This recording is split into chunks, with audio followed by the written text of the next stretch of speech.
বিসমিল্লাহির রহমানির রহিম। বাংলাদেশ জিন্দাবাদ। বাংলাদেশ জাতীয়তাবাদী দল বিএনপি জিন্দাবাদ।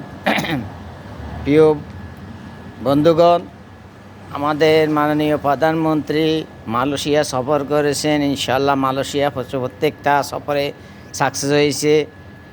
আর আমাদের মাননীয় প্রধানমন্ত্রী মালয়েশিয়া থেকে চীনে গেছেন। ইনশাআল্লাহ চীনে যেয়ে তিনি দেশের জন্য যেসব কাজগুলো সম্পূর্ণ বাস্তবায়ন করে আসছেন, ইনশাআল্লাহ তিনি আসছেন দেশে ফিরে তিনি সমাজ সম্মেলন করবেন, আপনারা বিস্তারিত জানতে পারবেন। সবাই প্রধানমন্ত্রীর জন্য দোয়া করবেন, দেশের যেন উন্নয়ন হয়। আমাদের বাংলাদেশ রক্ষা করার জন্য আমাদের যে কোনো কাজ করতে হবে।